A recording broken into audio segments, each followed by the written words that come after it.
Hello everyone, welcome to my channel easy learning Chhattisgarh Madhyamik Shiksha मंडल रायपुर। आज हम देखेंगे क्लास 12 बायोलॉजी के अक्टूबर महीने का असाइनमेंट। तो चलिए स्टार्ट करते हैं। पहला क्वेश्चन क्या है, निम्नलिखित प्रश्नों के उत्तर लिखिए। अ, यौन संचारित संक्रमण से बचाव कैसे कर सकते हैं, और ब, समाज में जनन स्वास्थ्य का क्या महत्व है।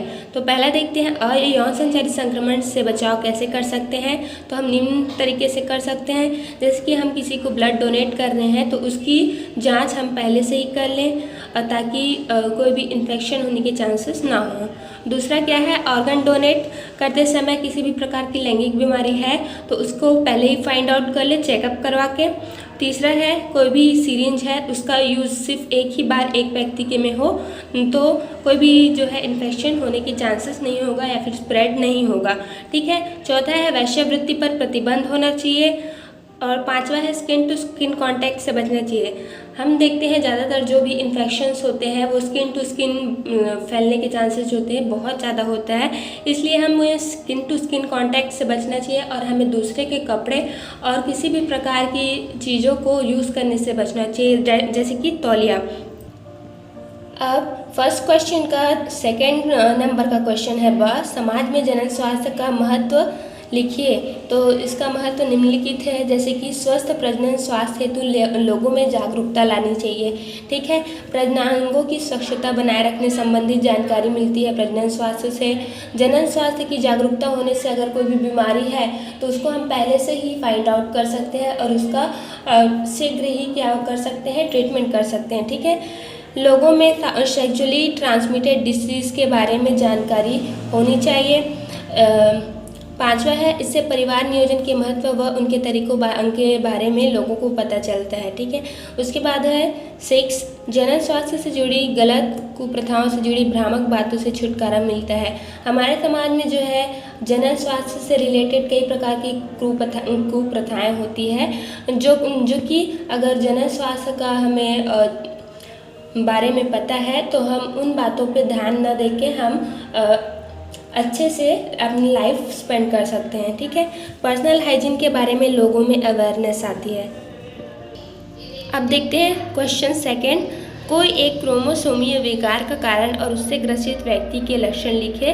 Right any one cause of chromosomal disorder and symptoms found in a person suffering from. तो यहाँ पर कई प्रकार की क्या होती है, क्रोमोसोमीय विकार है, जैसे कि है डाउन सिंड्रोम है, पटाउ सिंड्रोम है, एडवर्ड सिंड्रोम है और कई प्रकार के क्रोमोसोमल डिसऑर्डर है। लेकिन हम देखते हैं डाउन सिंड्रोम। तो डाउन सिंड्रोम क्या होता है, यह एक क्रोमोसोमल डिसऑर्डर है, यानी कि क्रोमोसोम्स में होने वाली बीमारी है, अनुवांशिक बीमारी, अनुवांशिक नहीं है, क्रोमोसोमल डिसऑर्डर है जो कि गुणसूत्र में संख्या के परिवर्तन की वजह से होता है। हम जानते हैं कि हमारे जो शरीर है उसमें गुणसूत्र होता है और गुणसूत्र में 46 गुणसूत्र होते हैं जो कि पेयर्स में होते हैं, 23 पेयर्स होते हैं। अगर ये पेयर्स में है तो जिसमें कि 22 जोड़ा जो होता है क्या होता है, ऑटोसोम्स होते हैं, और एक जोड़ी जो गुणसूत्र होते हैं वो क्या होता है, लिंग गुणसूत्र होता है।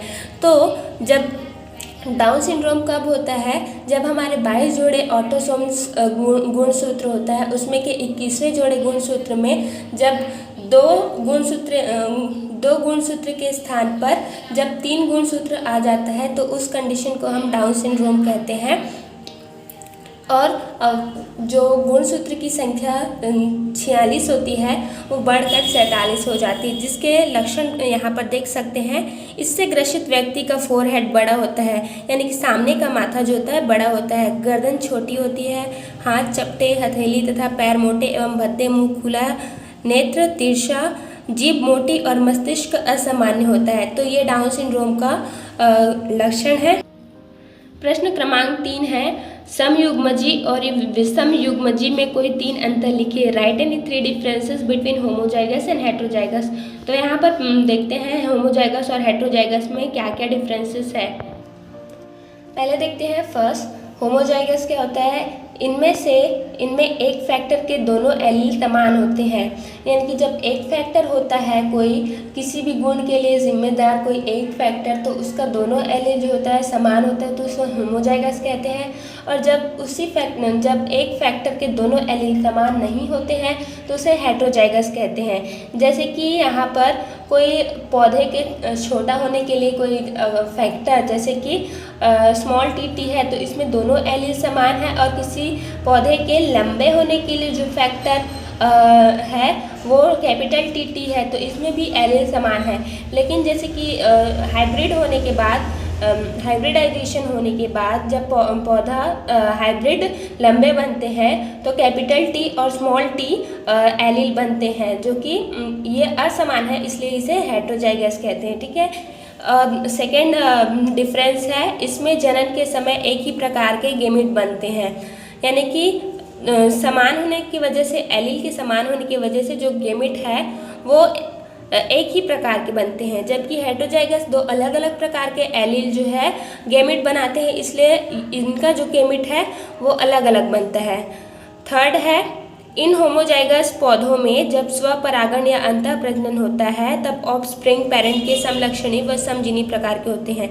क्योंकि इसमें एलील जो है समान है, इसलिए इसका जो ऑफस्प्रिंग बनेगा वो अपने पेरेंट्स के ही समान बनेंगे। ठीक है। जबकि हेटेरोजाइगस क्या है, इसमें स्वपरागण होने पर ऑफस्प्रिंग में डोमिनेंट और रिसेसिव दोनों विपर्यायी लक्षण वाले संतति में व्यक्त होते हैं, यानी कि इसमें जो है एलील समान नहीं है। समान नहीं होने की वजह से ये दो अलग अलग फॉर्म्स को दर्शाता है, जैसे कि recessive and dominant allele. Question number 4 क्या है, निम्नलिखित तथ्यों को ध्यानपूर्वक पढ़िए और उत्तर लिखिए। अ, इस लिंग संलग्न रोग का व्यापक अध्ययन हो चुका है। ब, इस रोग की महारानी विक्टोरिया वाहक थी। उपरोक्त तथ्यों में किस रोग की बात की जा रही है, इसका संचार कैसे होता है, इस रोग से नारी के ग्रस्त होने की संभावना विरल क्यों है। तो पहला देखते हैं, अ, इस लिंग संलग्न रोग का व्यापक अध्ययन हो चुका है। तो इसमें हीमोफीलिया के बारे में बात की जा रही है, जो एक आनुवंशिक बीमारी है और इसका व्यापक अध्ययन हो चुका है। अब हीमोफीलिया होता क्या है उसको देखते हैं। तो हीमोफीलिया जो है एक आनुवंशिक रोग है, जो कि एक लिंग संलग्न लक्षण है। और लिंग संलग्न रोग या फिर इसका लक्षण या फिर इसका गुण क्या होता है उसे देखते हैं। वे गुण जिनके जीन्स लिंग गुणसूत्र पर पाए जाते हैं लिंग संलग्न गुण कहलाते हैं, यानी कि ऐसे जीन्स जो कि लिंग गुणसूत्र में पाए जाते हैं, जो कि किसी भी बीमारी के कारण होता है, उसे लिंग संलग्न गुण कहलाते हैं। ये गुण लिंग के साथ ही एक पीढ़ी से दूसरी पीढ़ी में जाते हैं। वे जीन्स जो लिंग संलग्न गुणों को एक पीढ़ी से दूसरी पीढ़ी में ले जाते हैं लिंग संलग्न गुण कहलाते हैं। हीमोफीलिया जो होता है एक ऐसा लिंग संलग्न गुण है जो कि एक आनुवंशिक बीमारी के रूप में पाया जाता है। इसका मतलब ये है कि जब कोई बीमारी का जो गुण है अगर किसी लिंग गुणसूत्र पे पाया जाता है तो उसका जो गुण है वो दूसरे जनरेशन में भी ट्रांसमिट होता है, तो जिसके वजह से वो बीमारी जो है एक पीढ़ी से दूसरे पीढ़ी में फैलती है। ठीक है। अब सेकंड क्या है उत्तर, ब, महारानी विक्टोरिया हीमोफीलिया की वाहक थी तथा इन तथ्यों में हीमोफीलिया जो लिंग संलग्न बीमारी है उसकी बात हो रही है। ठीक है। हीमोफीलिया एक आनुवंशिक रोग है। इसको पैदा करने वाला जीन एक्स गुणसूत्र पर रिसेसिव फॉर्म में रहता है। इसका प्रभावी जीन्स लिंग गुणसूत्र के दूसरे एक्स गुणसूत्र पर पाया जाता है। चूँकि ये लिंग संलग्न रोग है तो ये गेमिट बनने के समय माता पिता से ऑफस्प्रिंग में संचरित होते हैं। जैसा कि हम जानते हैं कि फीमेल्स में 2 एक्स गुणसूत्र पाए जाते हैं और मेल में सिर्फ एक ही एक्स गुणसूत्र पाए जाते हैं। तो फीमेल के 2 एक्स गुणसूत्र में दूसरे एक्स गुणसूत्र में ये जो जीन हीमोफीलिया का जीन अप्रभावी रूप से उपस्थित रहता है और क्रॉस के दौरान ये दूसरे पीढ़ी में जाता है। अध्ययन के लिए सुविधा हो इसके लिए ये जो जीन्स है उसको एक्स ना मान के क्या माना जा रहा है, स्मॉल एच माना जा रहा है। स्त्रियों में हीमोफीलिया का अप्रभावी जीन दोनों एक्स गुणसूत्रों पर पाया जाता है। जैसा कि हम यहाँ पर देख सकते हैं कि ये एक्स और एक्स ये जो है इसमें अप्रभावी रूप से जो है जीन प्रेजेंट है हीमोफीलिया का। तो जब दोनों में पाया जाता है, दोनों एक्स गुणसूत्र में अगर ये जो क्या बोलते हैं जीन्स पाया जाएगा तो ये जो होगी फीमेल हीमोफिलिक होगी। लेकिन जब सिर्फ एक ही गुणसूत्र में सिर्फ ये हीमोफीलिया का जीन्स पाया जाएगा तो वो कैरियर होगी। क्योंकि मेल्स में क्या होता है सिर्फ एक ही एक्स गुणसूत्र होता है। तो एक ही एक्स गुणसूत्र होता है जब कोई भी हीमोफीलिया का जो गुणसूत्र है वो अगर मेल्स में पाया जाएगा, क्योंकि एक ही गुणसूत्र होने की वजह से वो कैरियर नहीं बन पाएंगे, वो डायरेक्ट क्या बनेंगे, हीमोफिलिक कहलाएंगे। पुरुषों में सिर्फ एक ही गुणसूत्र होता है, एक्स गुणसूत्र सिर्फ एक ही होने की वजह से ये कभी वाहक नहीं बन सकते, ये सीधा हीमोफिलिक होते हैं। जबकि महिलाओं में 2 एक्स गुणसूत्र होते हैं। अगर एक्स गुणसूत्र में अगर हीमोफीलिया का जो जीन्स पाया जाएगा तो दूसरे जो गुणसूत्र है उसके द्वारा दब जाएगा, यानी कि वो डोमिनेंट जो एलील रहेगा वो दूसरे के प्रभाव को दबा देगा। इसलिए महिलाएं कैरियर होती है और हीमोफिलिक भी हो सकती है, लेकिन पुरुष कभी वाहक नहीं हो सकते या कैरियर नहीं हो सकते। आगे देखते हैं, जब एक कैरियर फीमेल और एक नॉर्मल मेल का जब आपस में क्रॉस होता है इनके गुणसूत्रों का, तो क्या बनता है, एक नॉर्मल गर्ल बनता है और एक हीमोफिलिक कैरियर गर्ल, और एक क्या है, नॉर्मल बॉय और एक हीमोफिलिक बॉय। तो इसमें 4 ऑफस्प्रिंग में चारों का एक एक रेशियो है। ठीक है, अब नेक्स्ट क्वेश्चन है क्वेश्चन नंबर 5। पुनेट वर्ग की सहायता से निम्नलिखित विवाहों से संबंधित जीनोटाइप और उनकी आवृत्ति ज्ञात कीजिए। तो पुनेट जो थे वो एक साइंटिस्ट थे जिन्होंने एक परिकल्पना दी थी। इसके साथ 2 और साइंटिस्ट थे, सैंडर्स और बेटसन।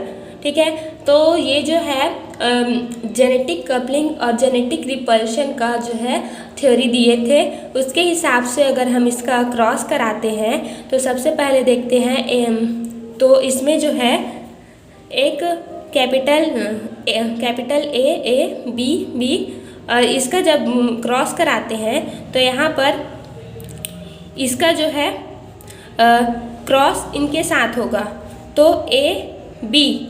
उसके बाद इसका इसके साथ कराते हैं तो ए बी। उसके बाद इसका जब इसके साथ क्रॉस कराते हैं तो इसका बनेगा स्मॉल ए कैपिटल बी, और इसका जब कराएंगे क्रॉस तो क्या बनेगा दोनों ही स्मॉल ए बी बनेगा। उसी प्रकार हम इस तरफ का भी कर लेंगे तो वैसे ही बनेगा। जब इनका क्रॉस करवाएंगे तो इस प्रकार का इसका क्रॉस होगा, आप देख सकते हैं। तो इसमें एक रेशियो निकलेगा कि सेम जो है सेम टाइप का जो एलील बनेगा वो एक साइड कर देंगे, तो इस प्रकार का जैसे कि 9 रेशियो मिलता है, और यहाँ पर 3 रेशियो इसका मिलेगा यहाँ पर, और इसके बाद 1 जो है ये वाला रहेगा और 3 ये जो है। ठीक है, उसके बाद सेम इधर भी वैसे ही होगा, इसका जो क्रॉस है इसके साथ होगा, फिर इसके साथ सेकेंड वाले के साथ, फिर ये जो स्मॉल ए है उसका बी के साथ, और ए और बी।